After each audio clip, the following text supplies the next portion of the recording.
Hey, I'm Dirty Dan and welcome back to Greasy Boy Customs. Today we're going to address a leaking transmission pan gasket on Bobby's 47 Ford. This truck is equipped with an AOD Ford transmission. We're going to go over removal, cleaning, inspection, and reinstallation, and a couple tips and tricks along the way, hopefully. Let's go ahead and get started.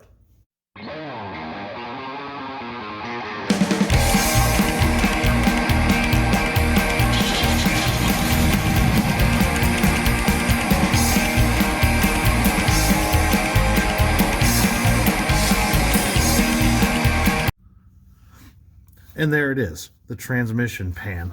You can see it's leaking around the edge and it's actually running down and dripping off the pan. Has been for a little while. We're gonna go ahead and get this dropped and removed and get the fluid drained out. Another thing you need to consider is dropping the fluid. Typically, the pan on the transmission is larger than most of your small drain pans, and it does not have a drain plug on it. So you have to drain the fluid by loosening the bolts and slowly dropping one side of it and draining the fluid. And that's where something like this comes in handy. You can get these at automotive parts stores as well as plumbing supply houses, and they're pretty handy. You can put them underneath the truck. They have a small lip on the edge. You can honestly probably hold a gallon or so of fluid in one of these, and it gives you a bigger area to not spill everywhere. We're going to cheat, though, and use the fluid evacuator, so we don't have to worry about that.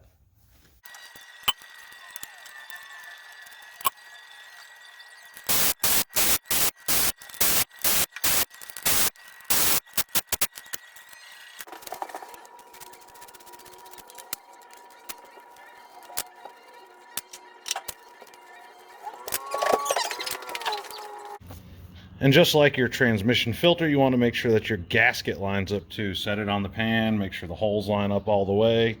Look at that. Lay it out for a little bit. If it's cold, these things have trouble holding their shape. If you need to, you can take some 3M weather stripping adhesive and apply a little bit here, or a little dab of silicone. Do not put a bead of silicone around this. It will not seal in these rubber gaskets and will leak. Also take a look inside your pan. Obviously, the nice red fluid is good fluid, but then there's black. There's no magnet in this, so the metal that does get in the system does not stick to a magnet because it's not there. So it just kind of swirls around. Clean your pan out really well before you put it back up. Now listen to me. Listen to me good. When tightening the transmission pan bolts, this is not an ugga-dugga situation. However, you don't really need to break out the torque wrench either. There is a torque spec. I've never looked it up. I don't even know what it is. All you need to know is start the bolts by hand. No impact guns. No electric impacts. If you're really good, you can run it in just to where it almost gets tight and stop. But, you know, stuff happens and maybe you over-tighten it. Run them in by hand. You want to go around and just snug them all and then go back and make another pass. You want to tighten them up and look at the rubber gasket. You're going to see it just start to squeeze out. You want to stop. Stop right there. That's all you need.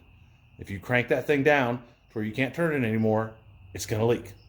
Stop.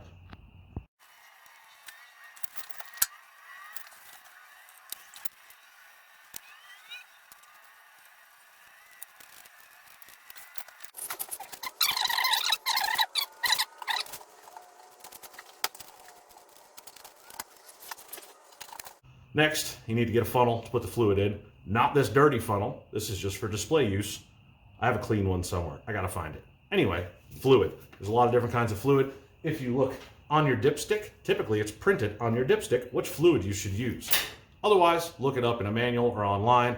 If you have an owner's manual for your vehicle, it might be in there.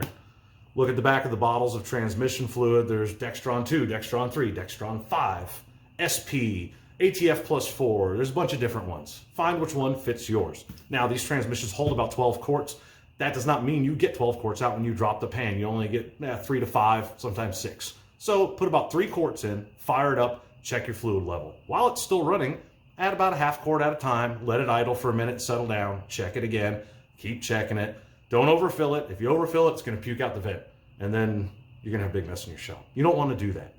But that's about it. So we're gonna clean the funnel up or find a clean one, add fluid to it. We're gonna check it, take it for a test drive, come back, make sure it's not leaking. You guys really don't need to see a video of that part. You already know what you're doing. So, thank you guys and gals for stopping by. We'll see you next time. Happy hot rodding.